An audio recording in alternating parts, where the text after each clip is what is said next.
Hello दोस्तों, welcome back. इस video में हम जानने की कोशिश करेंगे बहुत इंपॉर्टेंट गिट कमांड्स जो यूजुअली आप यूज करते हैं। ठीक है, even to start with git के साथ काम करने के लिए जो इंपॉर्टेंट कमांड्स है, इन कोर्स यही नहीं है कि सिर्फ हमारे पास 15 ही कमांड है, बहुत सारे कमांड्स हैं। उनका जानना अभी इस वक्त जरूरी नहीं है। ग्रेजुअली जैसे जैसे हम इस कोर्स में आगे बढ़ेंगे वैसे आप ऑटोमेटिकली गिट पे जैसे काम करेंगे आपको वो समझ में आ जाएंगे। ठीक है, टू स्टार्ट विद सबसे पहला कमांड जो बहुत ही इजी है जिसके बारे में हम जानने की कोशिश करेंगे वो हो गया गिट वर्जन। ठीक है, तो बेसिकली गिट वर्जन जो है, आपको जो भी कमांड लिखना होता है पहले गिट लिखना पड़ता है, फिर उसका कमांड का नाम version. By the name itself आप समझ जाएंगे कि ये गिट का करंट वर्जन जो आपके सिस्टम में इंस्टॉल्ड है उसके बारे में इंफॉर्मेशन देगा। एंटर किया मैंने गिट वर्जन। ठीक है, तो मैं इस कमांड्स को गिट बैश यूज करके रन कर रहा हूं, एग्जीक्यूट कर रहा हूं। ठीक है, जैसे कि मैंने इंस्टॉलेशन में बताया था कि जैसे आप गिट इंस्टॉल करेंगे ना, आपके पास गिट कमांड लाइन भी आ जाता है, git GUI graphical user interface भी आ जाता है और गिट बैश भी आ जाता है। ठीक है, तो हम गिट बैश यूज कर रहे हैं, आप भी गिट बैश को ही यूज कर सकते हैं, मगर ऐसा मैंडेटरी नहीं है। ठीक है, तो गिट के वर्जन को लाने के लिए एक और कमांड भी है, गिट हाइफन हाइफन वर्जन। इससे भी आपको गिट का वर्जन के बारे में मालूम हो जाएगा। ठीक है, तो git hyphen hyphen version same, यही भी सेम रिजल्ट आपको देगा। तो आपकी मर्जी है, आप गिट वर्जन यूज करें या git hyphen hyphen version use करें, दोनों से आपको सेम आउटपुट ही निकलता है। ठीक है, ये तो बेसिक कमांड हो गया। ऐसे ही गिट की कमांड को हमें रन करना पड़ेगा जो आने वाले वीडियोस में भी हम जानने की कोशिश करेंगे। ठीक है, तो एक और सबसे इंपॉर्टेंट कमांड जो आपको पता होना चाहिए वो है गिट हेल्प। जो इंपॉर्टेंट गिट कमांड्स है ना उनके बारे में ब्रीफ इंफॉर्मेशन देता है। ठीक है, गिट हेल्प जैसे मैंने हिट किया ना, तो all the commonly use git commands और उसके बारे में एक ब्रीफ इंफॉर्मेशन डिस्क्रिप्शन भी इन्होंने दे रखी है। ठीक है, तो these are the common git commands use in various situations. Clone किसके लिए काम होता है, इनिट किसके लिए काम आता है, ऐड, रीस्टोर, लॉग, शो। ठीक है, तो इन सारी चीजों के बारे में गिट हेल्प कमांड जो है आपको इंफॉर्मेशन देगा। ठीक है, एक और बार मैं आपको बता दूं, इसमें मैं यहाँ पे रन करूंगा गिट हेल्प। ठीक है, पिछली बार में मैंने गिट हेल्प ही रन किया था, यहां पर भी गिट हेल्प रन करूंगा। मैं जैसे ही एंटर हिट किया ना, आपको यहां पे देखने को मिल जाएगा कि can not handle help as a built in. Git इसको रिकॉग्नाइज नहीं कर पा रहा है। ठीक है, तो मतलब ये हो गया कि गिट कमांड्स जो हैं केस सेंसिटिव होते हैं।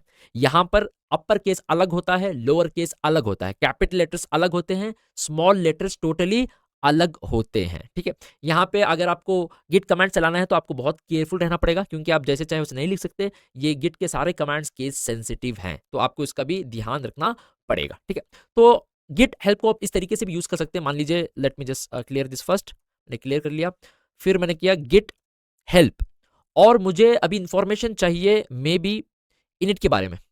गिट हेल्प इनिट, इनिट एक कमांड है। ठीक है, मैं बोल रहा हूँ गिट मुझे हेल्प करो और इनिट के बारे में इंफॉर्मेशन दो, तो ये सारी इंफॉर्मेशन आपको दे देगा। ठीक है, ये हो गया गिट की इनिट इंफॉर्मेशन, मैनुअल देगा, और जो भी डिस्क्रिप्शन है कैसे काम करता है, अगर आपको बहुत डिटेल में जानना है अलॉन्ग साइड दी यूसेज, तो आप इस डॉक्यूमेंट्स को रेफर कर सकते हैं। ठीक है, तो ये आप किसी और चीज़ का भी इंफॉर्मेशन ला सकते हैं। एग्जाम्पल, अभी मुझे जानना है गिट हेल्प कॉन्फिग। ठीक है, तो गिट हेल्प कॉन्फिग, कॉन्फिग के बारे में जानना चाहता हूँ, तो ये भी आपको इंफॉर्मेशन मिल जाएगी। ठीक है, तो आप देख सकते हैं गिट की कॉन्फ़िगरेशन की एक मैनुअल पेज है जहां पे सिनॉप्सिस, डिस्क्रिप्शन सब कुछ आपको मिल जाएगा। अगर आप किसी कमांड के बारे में कुछ ज़्यादा इंफॉर्मेशन लेना चाहेंगे तो आप गिट हेल्प और कमांड का नाम डाल दें, तो आपको सारी इंफॉर्मेशन मिल जाएगी। तो बेसिकली ये कुछ बेसिक कमांड्स हो गए। इससे आपको ये भी पता चल गया कि गिट के कमांड्स कैसे होते हैं, बहुत स्ट्रेट फॉरवर्ड हैं, और इनके बारे में आपको ज़्यादा क्लैरिटी मिलेगी आप जब इसके ऊपर काम करेंगे। ठीक है, जैसे हम कोडिंग और प्रोजेक्ट शुरू कर देंगे ना, आगे जाके असाइनमेंट्स करेंगे, अब जो भी काम कर रहे हैं ना गिट पे, ग्रेजुअली आप ज़्यादा हैंड्स ऑन एक्सपीरियंस डालेंगे तो फिर आपको कुछ ज़्यादा आइडिया हो जाएगा। To start with I hope you got the basic syntax level idea कि ये कैसे काम करता है। ठीक है, तो अगले वीडियो में कुछ और इंपॉर्टेंट कमांड्स के बारे में हम जानने की कोशिश करेंगे। हेलो दोस्तों, वेलकम बैक।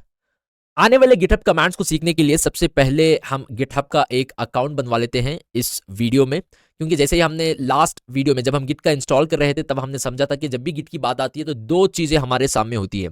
एक हो गया गिट क्लाइंट, एक हो गया गिट सर्वर। गिट सर्वर मतलब जो हम इस लेक्चर्स में यूज करने वाले हैं गिट हब, जहां पे रेपोजिटरीज होंगे, और गिट को यूज करके उस रेपोजिटरी में ही हम फाइनली सारा कोड रखेंगे और अपने टीम के साथ कोलैबोरेट करेंगे। ठीक है, तो इसीलिए गिट रेपो की जरूरत है, तो हम गिट हब का ही इस्तेमाल करेंगे। तो उसके सारे स्टेप्स, अकाउंट क्रिएशन के स्टेप्स हम इस वीडियो में जानने की कोशिश करेंगे। अगर आपके पास पहले से गिटहब का अकाउंट है तो आप इस वीडियो को इग्नोर कर सकते हैं। अगर आपके पास अकाउंट नहीं है गिटहब का जहां पे आप रिपोजिटरीज क्रिएट कर सकते हैं, तो आप इस वीडियो को फॉलो कर सकते हैं। ठीक है, नाउ चलिए let's open the browser. I have open my favourite browser here. I will just go and search here GitHub. The moment you search, you'll get the first option, github.com. Click that. You'll be redirected to this page. Fine. If you already have a GitHub account, you can directly go and log in. If not, you can just sign in. If not, you can just go and click here, sign up. Fine. Now it is asking you to enter your mail ID. I will enter. Make sure this mail ID is not registered with GitHub. Earlier, if you have already created the same mail ID, it will not work. Maybe you may have to give the one more new mail ID if you want to create a new account. Fine. So I'll be creating here.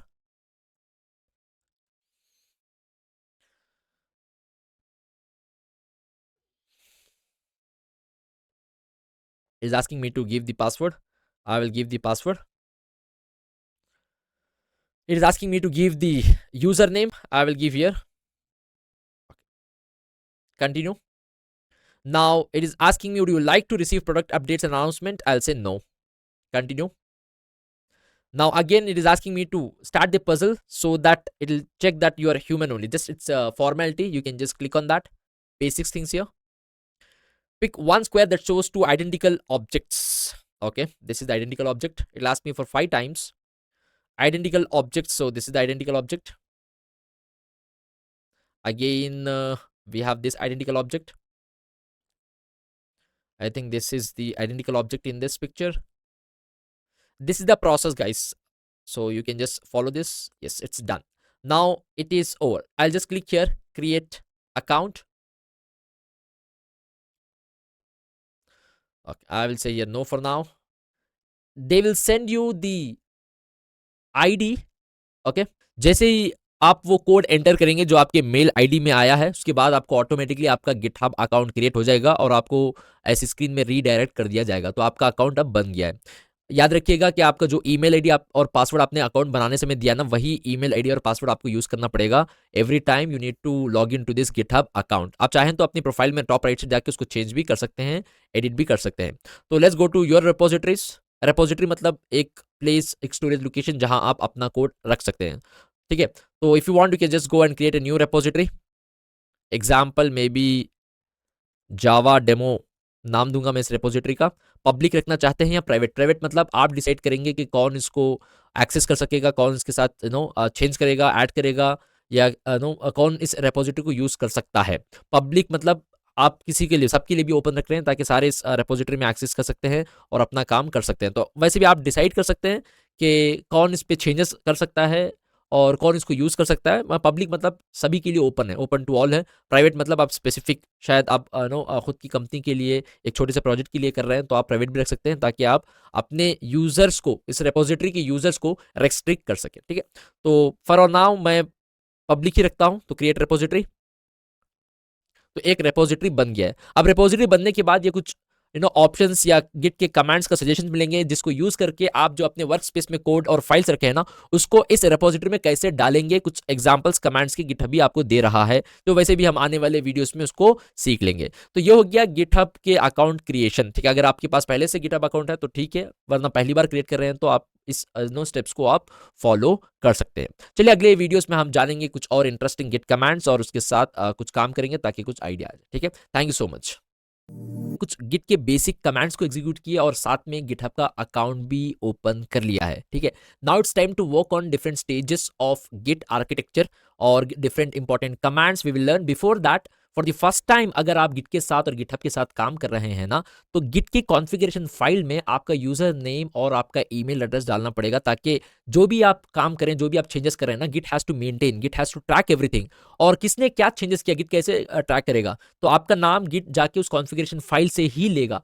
तो for the first time अगर आप काम कर रहे हैं तो Git config command use करके Git के कॉन्फ़िगरेशन में आपका यूजर नेम और आपका ईमेल एड्रेस डालना पड़ेगा जो आपने गिटहब अकाउंट में दिया था। वेरी सिंपल, स्ट्रेट फॉरवर्ड है। तो चलिए इसको हम ऐड कर देते हैं before working on Git and GitHub ecosystem. तो ये हो गया हमारा git bash. I will say here git config. जो कॉन्फ़िगरेशन फाइल गिटहब के पास है उसके अंदर मेरा नाम है या नहीं और क्या क्या चीजें हैं, अगर आप जानना चाहते हैं तो बस गिट कॉन्फिग आइफन लिस्ट, मतलब आप कह रहे हैं कि कॉन्फ़िगरेशन फाइल के अंदर जो भी चीज है उसको बस लिस्ट आउट करो। ठीक है, तो let me hit the enter key. तो ये सब चीज़ें गिट कॉन्फ़िगरेशन फाइल ने मेंटेन किया है, तो मेरा यूज़र नेम और ईमेल एड्रेस यहाँ पे ऑलरेडी मेंटेन है, ठीक है। तो पहले मैं आपको ऐड करना कैसे ऐड करते हैं बताना पड़ेगा, तो मुझे अपनी कॉन्फ़िगरेशन फाइल से मेरा यूज़र नेम और ईमेल को हटाना पड़ेगा ताकि मैं आपको बता सकूँ कि ईमेल आईडी और जो अपना यूज़र नेम है उसको गिट कॉन्फ़िगरेशन फाइल में कैसे ऐड करें। तो पहले मैं चेक कर लूँगा कि गिट ने ये किस फ़ोल्डर किस फाइल में मेंटेन किया है, तो for which I will say git config config -list -show origin। ये कमांड बस मुझे बताएगा कि जो लिस्ट गिट कॉन्फ़िगरेशन की आप दिखा रहे हो ना, ये कहाँ पे है, इसकी ओरिजिन कहाँ है। इसकी ओरिजिन मुझे पता चल जाएगी ना कि अपने लोकल सिस्टम में इसको गिट ने कहाँ सेव कर रखा है। अगर मुझे पता चल गया तो मैं वहाँ पे जाके इसको डिलीट कर सकता हूँ, ठीक है। आप भी ये चेक कर सकते हैं, अगर पहले आपने कभी काम किया है, आपने कुछ यूज़र नेम दे रखा है, अब आप उसको चेंज करना चाहते हैं, तो आप भी ये स्टेप्स को फॉलो कर सकते हैं। In the process we are learning one more command here.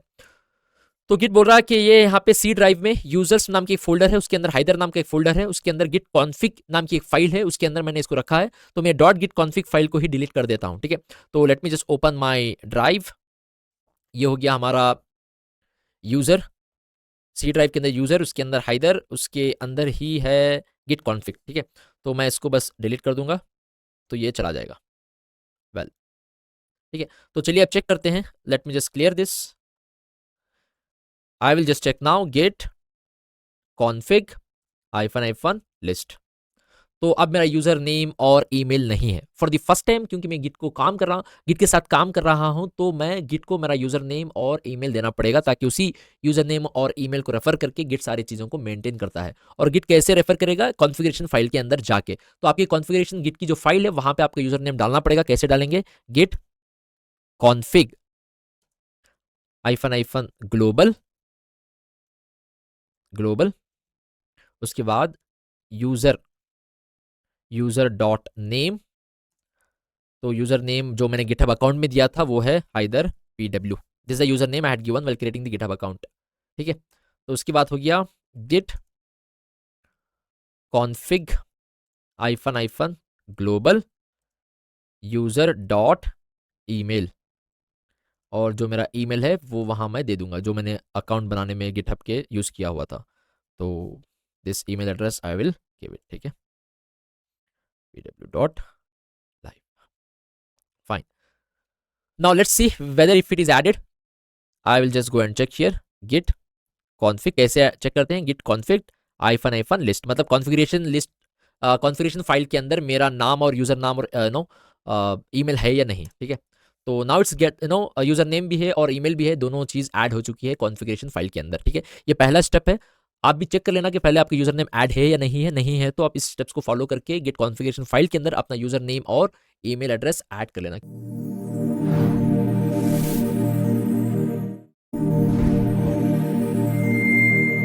Hello दोस्तों, वेलकम बैक।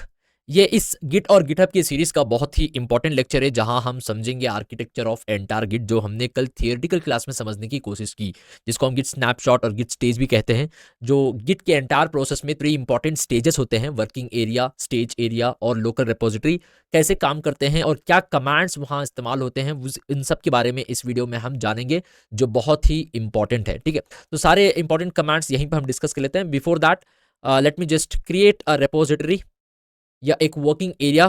तो अपने एक लोकल सिस्टम में मैं एक वर्किंग एरिया बना लूंगा सबसे पहले, जिस जहाँ पे मैं अपना कोड लिख के वहाँ पे मैं काम कर सकूँ। तो एक फोल्डर बना लेता हूँ। फोल्डर का नाम maybe I just give it as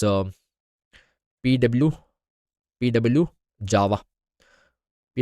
इस फोल्डर के अंदर एक और फोल्डर बना लेता हूँ, ठीक है, जिसका नाम मैं रख दूंगा जावा, ठीक है। तो बेसिकली ये मैं फोल्डर या वर्क स्पेस बना रहा हूं जहां पे अपना मैं कोड रखूं, जो भी मैं प्रोग्रामिंग करूंगा, जो भी मैं कोडिंग करूंगा, ये मेरा बेसिकली वर्किंग एरिया है जहां पर मैं एक्चुअली काम करूंगा। सारे फाइल्स इसी फोल्डर के अंदर सेव होंगे, ठीक है। तो ये हो गया एक जावा है PW जावा के अंदर, ठीक है। तो चलिए we will start with git bash, अपना कमांड लिखना शुरू करते हैं। तो first let me just check currently मैं किस डायरेक्टरी में हूं। तो PWD एक कमांड है जहां से पता चल जाएगा कि करंटली आप यूजर हाइदर में। So what I'll do here is I will just say here, please go to D drive. Inside the D drive, there is one folder called as PW Java. Please go there. Inside इसके अंदर जो है CD Java के नाम का एक folder है, वहां पे जाना, ठीक है। तो ये हो गया, मैं एक्चुअल वर्किंग एरिया मेरी जो जहाँ पे मैं काम करने वाला हूँ उस फोल्डर के अंदर तक तो मैं आ गया। तो यहीं पे मुझे अपना गिट का काम शुरू करना है, क्योंकि मैं सारे फाइल्स और सारे प्रोग्राम्स जो भी मैं लिखूंगा यहाँ पर आके सेव होंगे। तो यहाँ पे मैं गिट का एनवायरनमेंट या गिट का इकोसिस्टम लाऊंगा। गिट के अंदर 3 स्टेजेस होते हैं, वो सारों के ऊपर काम करना है। तो आप कैसे लाओगे? तो पहला आपका इंपॉर्टेंट कमांड है जो आपको रन करना पड़ेगा, वो हो गया गिट इनिट। मतलब आप गिट को इनिशियलाइज कर रहे हैं। तो जैसे ही आप गिट इनिट रन कर रहे हैं तो इस वर्किंग एरिया में 3 स्टेजेस जो इंपॉर्टेंट है वो ऐड हो जाएंगे। आपको लोकल रिपोजिटरी दे दी जाएगी, और जो भी आप इस फोल्डर्स के अंदर आप इस कमांड के बाद काम करेंगे वो गिट के जो वर्किंग एरिया में काम करेंगे ना, इसके इक्वल हो जाएगा वो। ठीक है, जैसे कि ये कंसिडर करेगा कि आप गिट के वर्किंग एरिया में ही काम कर रहे हैं। जो 3 स्टेजेस हैं वो स्टेजेस इस एरिया में ऐड हो जाते हैं, तो गिट अपना काम करना शुरू कर देता है। तो बेसिकली आप गिट के साथ काम करना जब भी आप चाहते हैं तो पहला आपको गिट इनिट करना पड़ेगा। मतलब गिट आपको ये एक लोकल रिपोजिटरी देगा और गिट का एक इकोसिस्टम दे देगा। ठीक है, तो गिट इनिट पहला कमांड जैसे मैं एंटर करूंगा तो इनिशियलाइज एम्प्टी गिट रिपोजिटरी, उसके अंदर एक गिट की लोकल रिपोजिटरी बन जाएगी और साथ में 3 स्टेजेस भी आपको दे दिए जाएंगे। ठीक है, तो चलिए वो चेक करते हैं कि हुआ आया कि नहीं। तो let me just open the folder. Basically यहाँ पे एक डॉट गिट की फाइल आप देख सकते हैं आ गई है। अगर आपको वो नहीं दिख रही है तो आप व्यू में जा सकते हैं और वहां पे शो, और शो में हिडन फाइल्स को जैसे ही आप क्लिक करेंगे तो आपको भी डॉट गिट दिखने लग जाएगी। डॉट गिट फाइल यहाँ होना मतलब एक लोकल रिपोजिटरी आपको दे दी गई है, और जो 3 स्टेजेस के ऊपर आप काम कर सकते हैं वो यहाँ पे प्रैक्टिकली आप कर सकते हैं। तो बेसिकली द पहला स्टेप है गिट कॉन्फ़िग। फाइल में आपका जो गिटहब और गिट का जो गिटहब अकाउंट का यूजर नेम और ईमेल एड्रेस है वो आपको देना पड़ेगा पहले टाइम, जब फर्स्ट टाइम आप काम कर रहे हैं गिट के अंदर। उसके बाद अगर आप गिट के इकोसिस्टम में काम करना चाहते हैं तो पहला कमांड जो है गिट इनिट, आपको वो इकोसिस्टम वो एनवायरनमेंट मिल जाएगा। ठीक है, तो ये हो गया अपना फर्स्ट स्टेप। तो मैं एक काम करता हूं, मैं उस फोल्डर में कुछ जावा की फाइल्स ऐड कर लूंगा। सो यहाँ पे आऊंगा मैं, यहाँ पे कुछ फाइल्स को ऐड कर लेंगे हम। तो मैं लेट मी जस्ट ओपन दी, फिलहाल क्योंकि हमने कुछ प्रोग्रामिंग की नहीं तो मैं नोटपैड ओपन कर लूंगा और नोटपैड के अंदर कुछ प्रोग्राम्स को लिख लूंगा। ठीक है, तो फॉर द डेमोन्स्ट्रेशन पर्पस मैंने कुछ प्रोजेक्ट डेवलप कर रहा हूँ। मान लीजिए क्लास में भी दे दूंगा PW। ठीक है, कुछ प्रोग्राम्स यहाँ पे मे बी मैं लिख लूँ यहाँ पे पब्लिक वॉइड। ये क्या होती है? आई नो कि आपको कोई इसकी आइडिया नहीं है, इसका कोई आइडिया ही नहीं है। शायद ये आपको कोई ऐसी मूवी लगे जिसकी लैंग्वेज आपको आती नहीं है और कोई सबटाइटल भी नहीं है, अगर आपको जावा नहीं आती है तो इट्स ओके। हम यही तो सीखना है इस कोर्स में, बस डेमोन्स्ट्रेशन के लिए कुछ प्रोग्राम्स हैं, कुछ फाइल्स हैं। ठीक है, कुछ कोड यहाँ पे पड़ा हुआ है, तो मैं इसको सेव कर लूँगा। तो मैं इसको यहाँ पे सेव कर लूँ, इस फाइल को सेव एज। तो बेसिकली मैं इसको जाऊंगा गिट में, इसके अंदर है PW जावा, उसके अंदर है जावा, इस फोल्डर के अंदर ही मैं इसको सेव कर लूंगा। मे भी नाम दे दूंगा pw डॉट जावा और let it be all files save.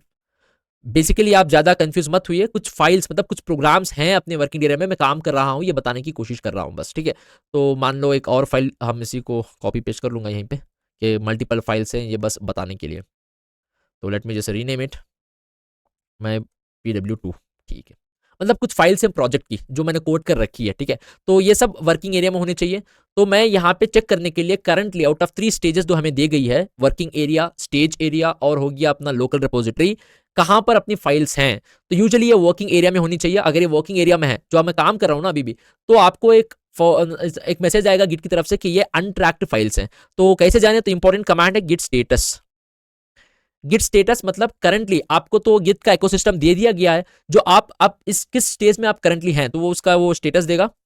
तो आप देख सकते हैं यहाँ नो कमिट येट, मतलब लोकल रिपोजिटरी में कुछ ऐड नहीं हुआ है। और अनट्रैक्ड फाइल्स, अनट्रैक्ड फाइल्स मींस कुछ फाइल्स जिसको गिट ट्रैक नहीं करेगा, गिट समझेगा कि अभी भी इसके ऊपर काम हो रहा है। तो ये 2 फाइल्स वर्किंग एरिया में है। अनट्रैक्ड फाइल्स का मतलब ये 2 फाइल्स के ऊपर अभी भी काम चल रहा है। ठीक है, तो अगर गिट का आप आर्किटेक्ट देख लें एक बार ताकि रिवाइज हो जाए कि 3 स्टेजेस होती हैं जो हमने कल थियोरेटिकल क्लास में पढ़ी थी। एक है वर्किंग, एक है स्टेजिंग, एक है लोकल रिपोजिटरी। उसके बाद आप पुश कर देंगे गिटहब के एक्चुअल रिपोजिटरी में, जहां से आपके टीममेट्स, आपके कोलिग्स जो इस प्रोजेक्ट के हिस्से इसके प्रोजेक्ट के पार्ट हैं वो उसको एक्सेस कर सकते हैं, उसके ऊपर काम कर सकते हैं। ठीक है, तो करंटली अनट्रैक्ड फाइल्स मतलब वो फाइल्स वर्किंग एरिया में हैं। अगर आपको उसको लोकल रिपोजिटरी में डालना है तो पहले आपको स्टेजिंग एरिया में लाना पड़ेगा। स्टेजिंग एरिया में लाने का मतलब ये हो गया कि आप कह रहे हैं कि ये फाइल्स अब ट्रैक की जा सकती है। गिट मेरा काम जो मैंने करना था वो मैंने कर दिया, अब वो मैं लोकल रिपोजिटरी में कमिट कर दूंगा, आप प्लीज नोट डाउन कर लेना। गिट उसको ट्रैक करने लगेगा, उसकी नोट डाउन कर लेगा कि हाँ भाई इसने काम करके अपना काम जो है कमिट कर दिया। वो कमिट की एक आईडी बना लेगा। वो चीजें हमने थियोरेटिकल देखी थी और आज हम प्रैक्टिकल को इसको समझेंगे, ठीक है। तो कैसे ऐड करें स्टेजिंग एरिया में? स्टेजिंग एरिया में ऐड करने के लिए आपको बस रन करना है गिट ऐड। अगर दोनों फाइल्स एक साथ लानी है तो स्पेस डॉट यही देना पड़ेगा। दोनों फाइल जितने भी फाइल्स हैं अपने वर्किंग एरिया में, सारे फाइल स्टेजिंग एरिया में आ जाएंगी। अगर आप चाहते हो कि एक एक करके फाइल्स है, मे बी पीडब्ल्यू आया pw2 वहीं रहने दें, तो आप बस यहां पे बोल सकते हैं pw डॉट जावा को स्टेजिंग एरिया में ले आ जाओ, ठीक है। और अब मैं गिट ऐड pw2 डॉट जावा, तो मैं स्टेटस चेक करूंगा गिट स्टेटस, ठीक है। तो अनट्रैक्ड फाइल जो यहां पे आया था हमें, अब वो नहीं आ रहा है। देखो अनट्रैक्ड फाइल्स थे, मतलब अनट्रैक्ड फाइल्स मतलब दो फाइल्स के ऊपर वर्किंग एरिया में काम हो रहा है, उसका मतलब वो हो गया। अब यहाँ पे वो नहीं है, नहीं है, वो बोल रहा है कि चेंजेस टू बी कमिटेड, मतलब अब स्टेज एरिया में आ चुका है, स्टेजिंग एरिया में आ चुका है, आप इसको कमिट कर सकते हैं लोकल रिपोजिटरी में। और अनट्रैक्ड फाइल्स कोई है ही नहीं यहाँ पे, मतलब कि कोई काम नहीं हो रहा, अभी फाइल में स्टेजिंग एरिया में ऐड हो चुका है, they are ready to be committed. अब आप उन फाइल्स को जो आपने काम किया है लोकल रिपोजिटरी में डाल सकते हैं। कैसे डाल सकते हैं वो भी मैं आपको बता दूंगा। उससे पहले एक और कमांड इन द प्रोसेस हम सीख लें, git rm hyphen hyphen cache और फाइल नेम। ये कमांड बेसिकली आपने अगर स्टेजिंग एरिया में कुछ फाइल्स को डाल दिए, फिर आपको रियलाइज हो गया नहीं यार उस फाइल में कुछ काम अभी बाकी है, मैंने गलती से स्टेजिंग एरिया में डाल दिया है, और कुछ काम कर लूं फिर वापस मैं उसको स्टेजिंग एरिया में डालूंगा। स्टेजिंग एरिया में डालने के बाद अगर उस फाइल्स के ऊपर आप दोबारा काम करना चाहते हैं तो आपको अनस्टेज करना पड़ेगा, मतलब स्टेजिंग एरिया से वापस ले आकर आपको वर्किंग एरिया में काम करना पड़ेगा। कैसे करेंगे? तो हम बस सिंपल है गिट rm, यही गिट ही हेल्प कर रहा है हमें कमांड्स के साथ, हमें याद करने की जरूरत नहीं है। तो कैश, और एक बात बताता चलूं कि पहली बार आप काम कर रहे हैं ना तो चीजें थोड़ी डिफिकल्ट लगती हैं। अगर इसके ऊपर आप लगातार 1 वीक 2 वीक 3 वीक 4 वीक 1 2 3 महीने काम कर ले तो आपको मतलब चाइल्ड्स प्ले हो जाएगा, तो इतना लोड नहीं लेना है, ठीक है। तो अभी मैं जाऊंगा git rm hyphen hyphen cache, तो मैं बोलूंगा अभी भाई जो pw.java है वापस अनस्टेज कर दे, वर्किंग एरिया में ले आ जा, मैं उसके ऊपर और भी काम करूंगा। हो गई हमारी बात। तो फिर हो गया गिट rm हाइफन हाइफन क्या pw2.java, ठीक है। अब फिर मैं गिट का स्टेटस चेक कर लूं, गिट स्टेटस, आपको फिर पता चल जाएगा कि अनट्रैक्ड फाइल्स में है, मतलब वो अभी स्टेजिंग एरिया में नहीं है। अनट्रैक्ड फाइल्स का मतलब क्या हो गया कि वो अब वर्किंग एरिया में वापस आ गए हैं। चलिए वापस हम स्टेजिंग एरिया में डालेंगे, कोई चेंज नहीं करना, बस बताने के लिए कि अनस्टेज करने के लिए भी कुछ कमेंट है। फाइन, तो मैं अभी git add space I know dot, तो इससे सारे फाइल्स वापस ऐड हो जाएंगी। तो let me just show you this git status, तो आप देख सकते हैं they are ready to be committed, और अनट्रैक्ड फाइल्स कहीं पर नहीं दिख रही है, मतलब वो आपने स्टेजिंग एरिया में वापस उसको ले आ गए, ठीक है। तो एक और बार बता दूं, मैं स्टेजिंग एरिया में ले आया, मैं वापस जाऊंगा अपने फोल्डर में, ठीक है। तो फोल्डर में जाने के बाद मैं कोई फाइल्स को ओपन कर लूंगा, इसी फाइल को ओपन करूंगा। ओपन करने के बाद है ना मैं कुछ और कोड भी ऐड कर दूंगा इसके ऊपर, ठीक है। तो मैं काम करता हूँ इसी को कॉपी करके, अभी मैंने 2 मेथड बनवा लिए। अगर आपको कुछ आइडिया भी नहीं है ना, जो स्क्रीन पे आपके सामने कोड दिख रहा है, कोई बात नहीं, we will be learning from absolute scratch. Demonstration के लिए कोई कोड लिखा है, क्या लिखा है इसका सिंटैक्स आप इग्नोर मारो, ठीक है। मतलब कुछ एक्स्ट्रा कोड भी मैंने ऐड कर दिया है, मैं इसको सेव कर लूंगा, ठीक है। सेव करने के बाद मैं वापिस यहाँ पे आऊंगा और यहाँ पे मैं करूंगा गिट स्टेटस, गेट स्टेटस, ठीक है। तो ये 2 फाइल्स आपने स्टेजिंग एरिया में ले आ चुके हो, मतलब आप गिट को बोल रहे हो कि उसके ऊपर जो मैंने काम करना था वो काम कर दिया है, अब मैं उसको लोकल रिपोजिटरी में डालना चाहता हूं ताकि मैं मेन रिपोजिटरी में पुश कर दूं। तो लोकल रिपोजिटरी में डालना चाहते हैं इसलिए आपने स्टेजिंग एरिया में उसको ले आ गए। फिर उसके बाद आपने फिर कुछ चेंजेस किए हैं pw.java में, स्टेजिंग एरिया में ले आ चुके हो, फिर भी उस फाइल में कुछ चेंजेस कर रहे हो, तो गिट आपको 2 सजेशन दे रहा है, भाई जो चेंजेस आपने किए हैं ना वो चेंजेस को लेके वापस आप स्टेजिंग एरिया में डाल दो गिट ऐड फाइल नेम बोल के। इफ नॉट, जो चेंजेस आपने किए हैं उसको रिस्टोर कर दो, उसको अंडू कर दो, ठीक है। अंडू मतलब अगर आपने स्टेजिंग एरिया में ले आ चुके हैं फाइल तो मतलब आपने काम कर दिया है, तो गलती से कुछ चेंजेस उसमें हो गए होंगे, आप अंडू कर सकते हैं, या फिर आपने जानबूझ को चेंजेस किया तो वो फाइल को आप वापस स्टेजिंग एरिया में ले आओ। तो 2 ऑप्शन दे रहा है, तो मैं यहां पे एक कमांड यूज करूंगा git restore, restore, restore file name pw.java। ये कमांड ये काम करेगा, तो अगर आपने कुछ फाइल्स को काम करने के बाद स्टेजिंग एरिया में ले आ चुके हैं और उस फाइल में स्टेजिंग एरिया में लाने के बाद अगर उस फाइल में आप कुछ चेंजेस कर रहे हैं, गलती से हो गया या जानबूझ के, अगर स्टेजिंग एरिया में लाने के बाद आपने चेंजेस किए हैं तो आपको ये गिट वार्निंग देगा कि भाई जो चेंजेस किए हैं वो स्टेजिंग एरिया में लाओ, या तो उसको अंडू कर दो, उस चेंजेस को निकाल दो। अगर आप चाहते हैं कि वो चेंजेस को निकाल दें तो आपको ये कमांड यूज करना पड़ेगा git restore pw.java। मतलब वो फाइल को स्टेजिंग एरिया में लाने के बाद अगर आपने कुछ मॉडिफिकेशन की है, अगर आप नहीं चाहते कि मॉडिफिकेशन रिफ्लेक्ट हो और वो मॉडिफिकेशन हट जाए वहां से, तो आपको यूज करना पड़ेगा git restore और फाइल नेम। तो मैंने जैसे ही हिट एंटर किया तो आप जाके देख सकते हैं उस फाइल्स में। मैं इसको ओपन कर लूं, मैं इसको ओपन कर लेता हूं। जो मैंने मेथड एक्स्ट्रा लिखा था वो मेथड अब नहीं है, रीस्टोर हो चुका है। जो आपने काम किया था वो अंडू हो चुका है, आपने वापस उसको हटा दिया रीस्टोर कमांड की मदद से, ठीक है। तो अब हो गया git status, let me check git status. तो बेसिकली दो फाइल्स हैं हमारे अब स्टेजिंग एरिया में जिसको हम कमिट कर सकते हैं, मतलब लोकल रिपोजिटरी में डाल सकते हैं। तो बेसिकली हमने क्या समझा, अगर आप गिट का इकोसिस्टम चाहते हैं ना तो आपको गिट इनिट का कमांड यूज करना है, जिसकी वजह से आपके वर्किंग एरिया में आपको 3 स्टेजेस मिल जाएंगे। एक हो गया वर्किंग एरिया, स्टेज एरिया और रिमोट रिपोजिटरी आपको मिल जाएगी। अब जो भी काम करेंगे वो हो जाएगा वर्किंग एरिया में। अब गिट स्टेटस कमांड की मदद से आप चेक करते हैं कि करंटली आपकी जो फाइल्स हैं प्रोजेक्ट में वो किस स्टेज में है। अगर वो अनट्रैक्ड अगर गिट मैसेज देता है तो वो अभी वर्किंग स्टेज में है। अगर आपको लोकल रिपोजिटरी में डालना है तो फर्स्ट आपको स्टेजिंग एरिया में लाना पड़ेगा, जो हम थियोरेटिकली कल की क्लास में पढ़ चुके हैं, ठीक है।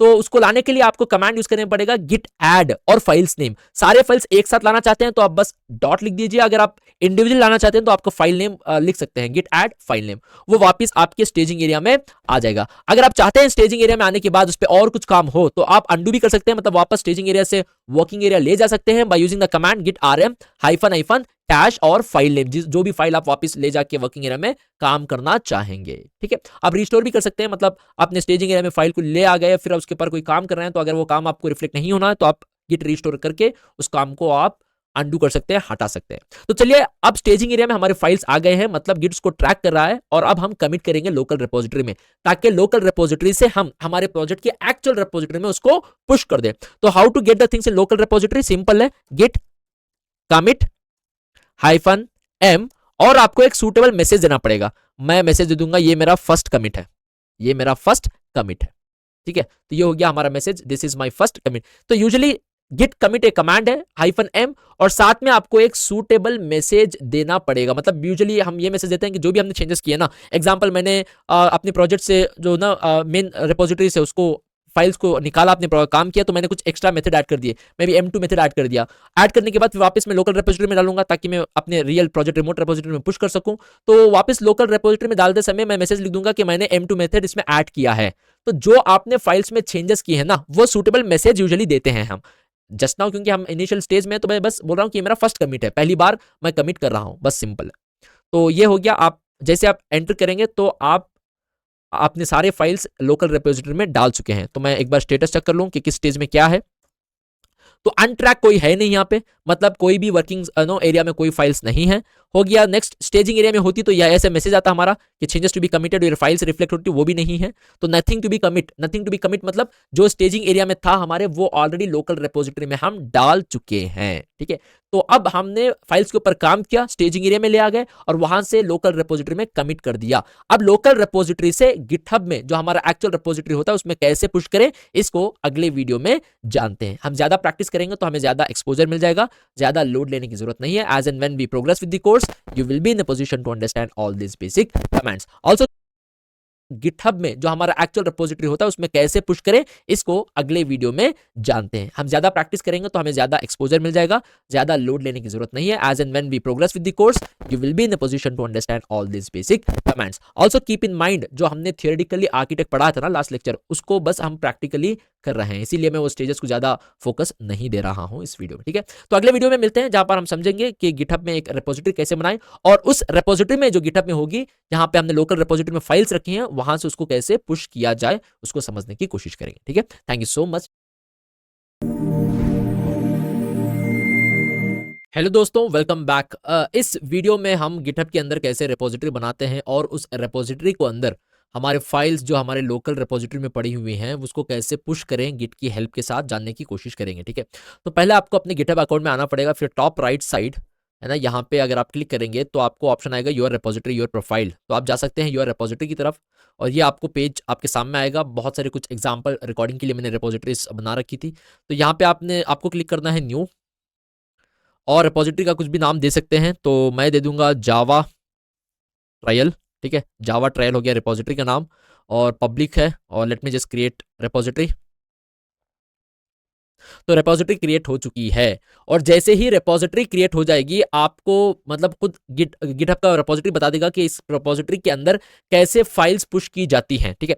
तो इनिशियली कुछ कमांड्स यहाँ पे बताई गई है, गिट इनिट, गिट ऐड, मतलब स्टेजिंग एरिया में डालो, फिर उसको कमिट कर दो, उसके बाद आपको ये काम करने हैं। तो यहाँ तक तो हमने कर दिया, हमने गिट को इनिशियलाइज कर दिया और जो फाइल्स हमारे वर्किंग एरिया में थी उसको स्टेजिंग एरिया में ले आ गए, वहां से हमने कमिट भी कर दिया अपने लोकल रेपोजिटरी को। उसके बाद जो बाकी के कमांड्स है यहीं पर हैं, तो बस आप हमें बस इसको रेप्लिकेट करना है। तो पहला हो गया, हमने अपने ब्रांच को चेंज करना पड़ेगा। बाय डिफॉल्ट मास्टर ब्रांच है, वहां से हमें मेन ब्रांच को चेंज करना पड़ेगा। ब्रांच क्या होता है, इस वीडियो सीरीज की लास्ट वीडियो में हम जानने की कोशिश करेंगे। इनफैक्ट उसका एक नया ब्रांच भी क्रिएट करेंगे, उसको मर्ज भी करेंगे। तो फिलहाल के लिए बस ये स्टेप्स को हम फॉलो करते हैं।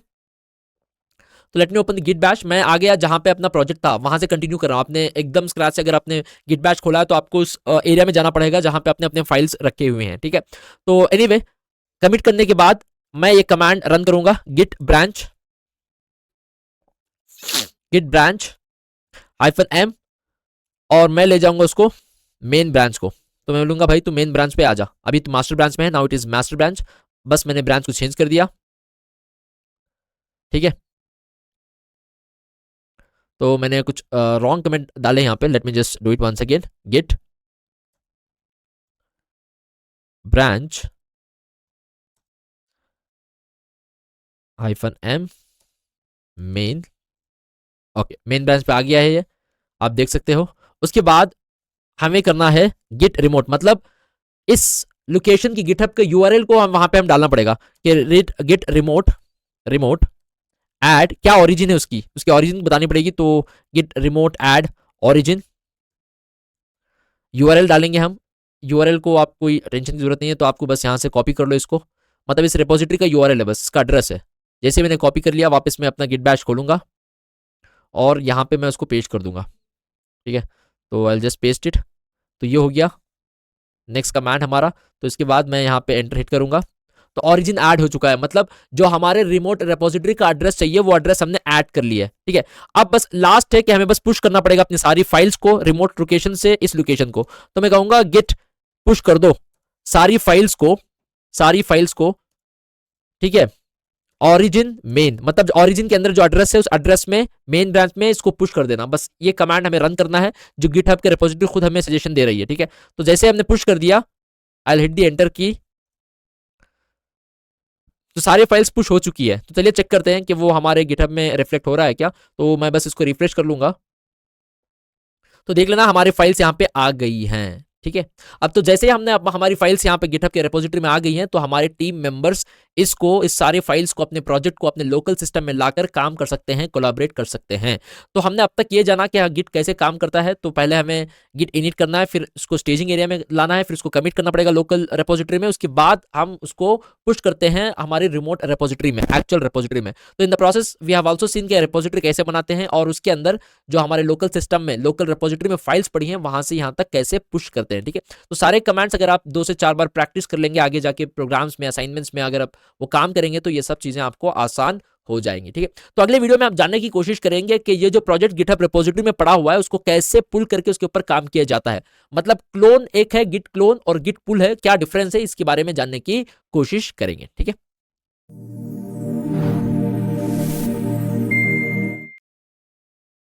हेलो दोस्तों, वेलकम बैक। इस वीडियो में हम जानेंगे 2 इंपॉर्टेंट कमांड्स, एक हो गया गिट क्लोन और एक हो गया गिट पुल। इनका क्या डिफरेंस है और हम इसको कैसे यूज कर सकते हैं, ठीक है। तो मान लीजिए हमने अपना प्रोजेक्ट को है ना गिटहब रिपोजिटरी में डाल दिया। अब हम चाहते हैं कि जो दूसरे टीम मेंबर्स हैं वो भी हमारे इस प्रोजेक्ट में कोलैबोरेट करें, कुछ कंट्रीब्यूशन दें। तो पहली बात हो गई कि अब मान लीजिए हमारे पास 2 डेवलपर्स हैं जिनको इस प्रोजेक्ट में कंट्रीब्यूशन देना है, तो हमारे प्रोजेक्ट के वो पार्ट हैं। तो आपने अपना प्रोजेक्ट तो डाल दिया, जो भी सारा प्रोजेक्ट है, सबसे पहले आप ये सारे प्रोजेक्ट की कॉपी इन लोकल सिस्टम्स में, जो हमारे पास डेवलपर्स उनके सिस्टम में आपको डालना पड़ेगा, जिसके लिए आपको यूज करना पड़ेगा एक कमांड जिसका हो गया गिट क्लोन। गिट क्लोन मतलब जो भी रेपोजिटरी में एंटायर प्रोजेक्ट है ना, सारे फाइल्स जो कंप्लीट डिटेल्स के साथ सब कुछ, आप उसका क्लोन लेके, कॉपी लेके अपने लोकल वर्क स्पेस में रखना, ठीक है। तो ये दो डेवलपर्स को अगर सारा प्रोजेक्ट चाहिए, सब कुछ चाहिए, तो वो यूज करेंगे कमांड git clone और इस रेपोजिटरी का यूआरएल दे देंगे, जिसकी वजह से प्रोजेक्ट की एंटायर कॉपी आपके लोकल सिस्टम्स में भी आ जाएगी। डेवलपर 1 में भी आ गई, डेवलपर 2 में भी आ गई। तो मान लीजिए डेवलपर 1 ने उस फाइल्स में जो कॉपी ले रखा है अपने सिस्टम में, उस फाइल्स में कुछ चेंजेस रखे हैं, कुछ फाइल्स को चेंज कर दिया। वापस चेंज करने के बाद वो स्टेजिंग एरिया में डालेगा, फिर उसको कमिट करेगा। कमिट करने के बाद उस चेंज हुए फाइल्स को वापस पुश कर देगा रेपोजिटरी में। जो भी उसने रिसेंट पुश किया है ना, इस डेवलपर को वो रिफ्लेक्ट नहीं होगा, क्योंकि दोनों ने एक टाइम क्लोन किया था, एक टाइम अपने कॉपी अपने इसमें लोकल सिस्टम में ले ली थी, अब अपना अपना काम कर रहे हैं। तो डेवलपर 1 ने कुछ चेंजेस करके उसको वापस पुश बैक कर दिया, कुछ रिसेंट चेंजेस हैं। तो वो रिसेंट चेंजेस डेवलपर 2 अगर चाहता है कि वो भी देखें, वो भी अपने लोकल सिस्टम में उसका भी कुछ इफेक्ट हो, तो उसको यूज करना पड़ेगा गिट पुल। गिट क्लोन मतलब entire copy of project for repository में आपके एक लोकल सिस्टम में आ जाएगी, आपके वर्कस्पेस में आ जाएगी। और पुल जो है रिसेंट जो फाइल्स, जो कोड चेंजेस हुए हैं अपने प्रोजेक्ट के अंदर, उस रिसेंट चेंजेस को आप अपने सिस्टम में पुल कर सकते हैं, ले आ सकते हैं, उसके ऊपर आप काम कर सकते हैं। तो चलिए कुछ प्रैक्टिकली भी देख लें ताकि इस चीज को अच्छे से समझ जाएं। तो मैं अज्यूम करूंगा हमारे पास दो डेवलपर्स हैं अपनी टीम में, डेवलपर 1 हो गया, डेवलपर 2 हो गया। तो पहले मैं क्लोन करूंगा। क्लोन मतलब सारा जो प्रोजेक्ट है वो सारा प्रोजेक्ट अपने लोकल सिस्टम में लाऊंगा। तो मैं क्या करूंगा, यहाँ पे डेवलपर में जाके है ना, इसको ओपन कर लूंगा। ठीक है, ओपन विथ मोर ऑप्शंस। ठीक है, मोर ऑप्शंस में गया और मैं open with git bash here. ठीक है, गिट बैश डायरेक्टली यहाँ पे आ गया अपने वर्क स्पेस में। तो मैं यहाँ पे करूंगा git git clone, entire project चाहिए मुझे, और यहाँ पे मैं डाल दूंगा यूआरएल। तो फिर यूआरएल के लिए डेफिनेटली गिट क्लोन, और ये हो गया हमारा यूआरएल। ठीक है, तो यूआरएल के लिए डेफिनेटली मुझे जाना पड़ेगा अपने रेपोजिटरी को। ठीक है, तो मैं रेपोजिटरी गया और यहाँ पे है ना, मैंने इस पे यहाँ पे पूरा यूआरएल को कॉपी कर लिया। तो जो भी यूआरएल है अपने रेपोजिटरी का उसको कॉपी कर लिया और वापस अपने गिट बैश में आ गया। ठीक है, तो now I will just paste it here. मैं यहाँ पे पेस्ट कर दूंगा। तो ये हो गया हमारा यूआरएल। जैसे मैं हिट करूंगा एंटर की यहाँ पे, तो क्लोन कर रहा है। तो let me just check if it is reflecting in my local machine. So I just go back here. तो यहाँ पे आ गया हमारा प्रोजेक्ट, पहले कुछ नहीं था, आप देख सकते हो पूरा प्रोजेक्ट आपने क्लोन कर लिया एज इट इज। ठीक है, तो I do same with the developer 2 also. I go to developer 2, I open the git bash here. मैं गिट बैश ओपन कर लूंगा यहाँ पे। ठीक है, तो फिर मैं यहाँ पे गिट क्लोन कर लूंगा, मतलब सारा प्रोजेक्ट ले आऊंगा गिट क्लोन, और जो भी हमारा यूआरएल है वो यहाँ पे मैं पेस्ट कर दूंगा। ठीक है, इस प्रोजेक्ट का यूआरएल को तो मैंने पेस्ट कर दिया और यहाँ पे आके मैंने एंटर हिट किया। तो क्लोनिंग कर रहा है, मतलब सारा प्रोजेक्ट की कॉपी आपके लोकल सिस्टम में, डेवलपर 2 के लोकल सिस्टम में भी आ गई है। ठीक है, तो मान लीजिए अब डेवलपर 1 कुछ फाइल्स को चेंज करेगा यहाँ पे, मतलब कोई कोड ले लो, यहाँ पे ओपन करूंगा मैं। तो फिलहाल नोटपैड, क्योंकि हमने है ना कोडिंग एक्चुअली शुरू नहीं की, तो मैंने कुछ कोड को एक्स्ट्रा ऐड कर दिया। तो मान लीजिए यहाँ पे मैं कुछ एक्स्ट्रा कोड लिख लूंगा। ठीक है, जो भी कोड है, आई नो कि आपको कुछ समझ में नहीं आएगा, आगे जाके तो आ जाएगा, फिलहाल के लिए तो no problem, just for demonstration purpose. ठीक है, तो कोड 2 हो गया और कोड में भी 2 रख दूंगा। तो ये मेथड हो गया, मैं इसको सेव करूंगा। ठीक है, सेव करने के बाद मैं क्या करूंगा ना, अपने गिट बैश को ओपन करके, तो जो भी चेंजेस है मैं गिट बैश को ओपन करके उसमें मैं कर दूंगा। तो show more, open with git bash here. तो ठीक है, ये ऑलरेडी है ना कि मेन ब्रांच के अंदर है, तो आपको वो एक्स्ट्रा ओरिजिन वो सब चेंज करने की जरूरत नहीं है, क्योंकि हमने पहले ही कर रखा है सब कुछ। तो डायरेक्टली हम यहाँ पे है ना पुश कर सकते हैं। तो पुश करने से पहले मैं क्या करूंगा, पहले यहाँ पे बोलूंगा कि गिट ऐड स्टेजिंग एरिया में लाऊंगा सारे फाइल्स को। तो it's okay, let me just check the git status. Git status क्या है, तो गिट स्टेटस हो गया कि हमने कुछ मॉडिफाइड किया है, तो सारे फाइल स्टेज एरिया में वापस ऐड हो चुकी हैं। जो भी हमने मॉडिफाइड किया है तो वहां पे रिफ्लेक्ट हो रहा है। ठीक है, तो मैं वापस अब कमिट कर दूंगा। तो गिट कमिट -m, और जो भी सूटेबल मैसेज, तो मैं मैसेज दूंगा यहाँ पे pw.java modified added m2 method. ठीक है, तो सूटेबल मैसेज दे दिया मैंने कमिट करते समय। तो मैं अभी यहाँ पे हिट करूंगा एंटर की। तो let me just check what is the status, git status के कोई चीज़ तो है नहीं, वर्किंग एरिया में भी नहीं है, और तो अब बस हम पुश कर सकते हैं डायरेक्टली। तो स्टेजिंग एरिया में भी कोई चीज़ अभी नहीं है। तो लेट अस पुश। तो हम करेंगे गिट पुश। तो let me just push it. तो पुश हो चुका है। तो लेट्स चेक दी रेपोजिटरी में जो भी है, हमने बस इसको रिफ्रेश करना है। तो let me just refresh it. देखो pw.java modified added m2। ठीक है, रिसेंट जो भी चेंजेस है ना अपने फाइल में वो आ चुके हैं। तो let me just open this code, you can see whatever the m2 method we have added that is also added here, reflect कर दिया। तो रिसेंट हमने क्लोन किया, जो भी चेंजेस किए तो वापस हमने उसको पुश कर दिया। तो now let me open the developer 2। Developer 2 को ओपन करेंगे, अपने प्रोजेक्ट में जाएंगे, डेवलपर 2 के पास ये फाइल है, इसने भी क्लोन कर रखा था। तो pw.java Let me just open this file for once. Now can you see any changes here? No. So both of them, दोनों ने क्लोन किया प्रोजेक्ट को अपने लोकल रिपोजिटरी में, और डेवलपर 1 ने कुछ चेंजेस किया और उसको वापस पुश कर दिया अपने रेपो में। डेवलपर 2 को वो रिफ्लेक्ट नहीं हो रही है। तो अगर आप चाहते हैं ना कि मोस्ट रिसेंट जो भी चेंजेस हुए हैं अपने रिपोजिटरी में अपने फाइल्स के साथ आपने क्लोन करने के बाद, अगर आपके सिस्टम में भी रिफ्लेक्ट हो, तो आपको यूज करना पड़ेगा पुल। ठीक है, तो मैं क्या करूंगा, यहां पे ना ओपन करूंगा अपना गिट बैश। ठीक है, गिट बैश ओपन कर लिया, तो फिर मैं यहां पे रन करूंगा एक कमांड गिट पुल। ठीक है, तो गिट पुल, ठीक है, इट्स डन बता रहा है। तो let me just open and check whether we are able to pull the recent changes. I will open now the same developer 2 machine. Now you can see method 2 is also reflecting.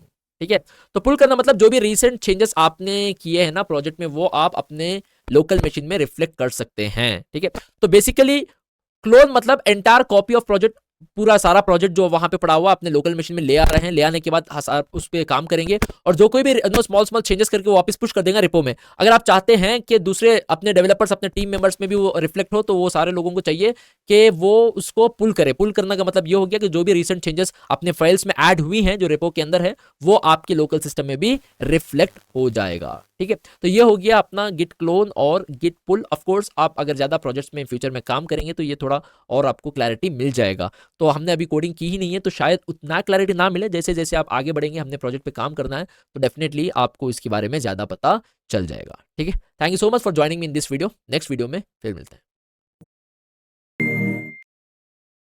Hello दोस्तों, welcome back. इस video में हम बात करेंगे बहुत ही important concept branch के बारे में। ठीक है, तो मान लीजिए ये आपका प्रोजेक्ट है। ठीक है, तो यहाँ पे एक रेपोजिटरी, वहाँ पे आप एक प्रोजेक्ट पे काम कर रहे हैं, तो इसके लिए गिट बाय डिफॉल्ट आपको एक इंडिपेंडेंट लाइन ऑफ डेवलपमेंट दे देता है जिसका नाम है ब्रांच। यूजुअली डिफॉल्ट ब्रांच जो होता है वो मास्टर ब्रांच होता है। तो जो कोई भी आप काम कर रहे हैं ना, इसी ब्रांच के ऊपर काम कर रहे हैं, इसी लाइन ऑफ डेवलपमेंट के ऊपर आप डेवलप कर रहे हैं। ठीक है, तो मान लीजिए हमारे पास बहुत सारे डेवलपर है। डेवलपर 1, डेवलपर 2 हो गया। ठीक है, तो डेवलपर 3 हो गया। तो मान लो अभी सारे मिलके एक ही ब्रांच में काम कर रहे हैं, एक ही ब्रांच के ऊपर एक ही लाइन ऑफ डेवलपमेंट में अपना अपना कंट्रीब्यूशन दे रहे हैं।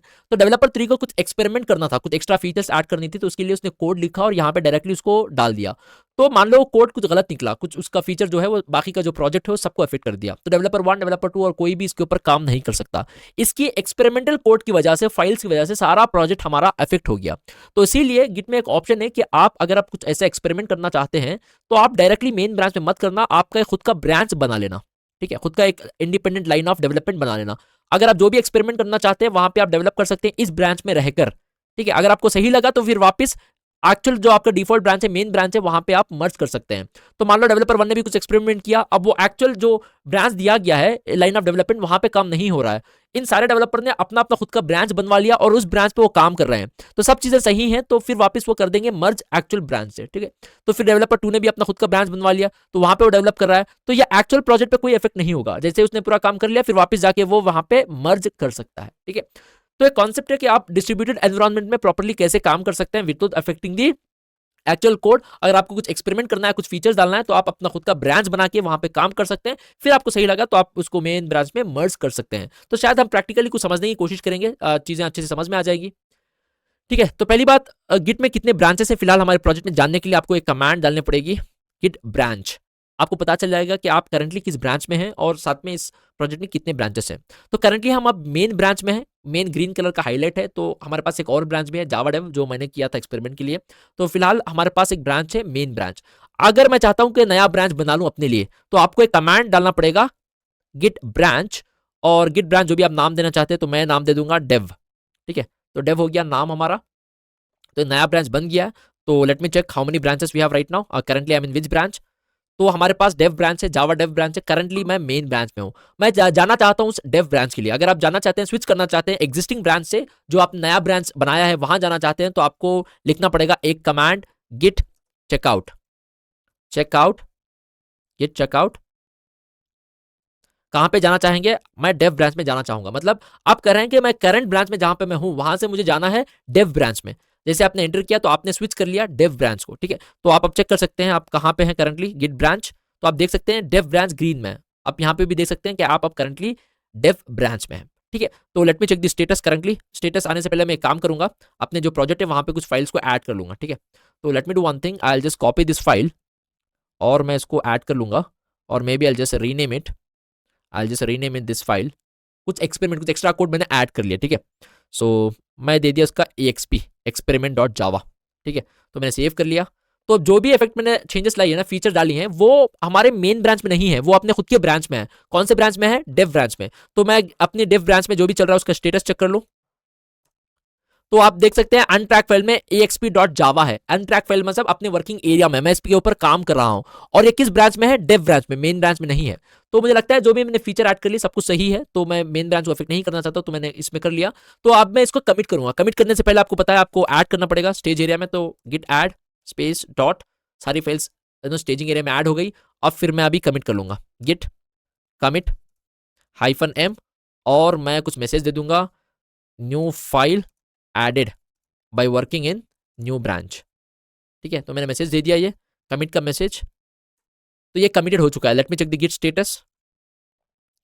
तो करंटली अब कोई फाइल बची नहीं जो आपको कमिट करनी है, तो वर्किंग एरिया में भी कोई फाइल्स नहीं है, स्टेजिंग एरिया में भी कोई फाइल्स नहीं है। जो भी आपने काम किया था आपने कमिट कर दिया, और आपने कमिट किया अपने खुद के एक लोकल ब्रांच में, दिव में, अपने खुद ने एक नया ब्रांच बनाया था, वहां पे आपने कमिट कर लिया।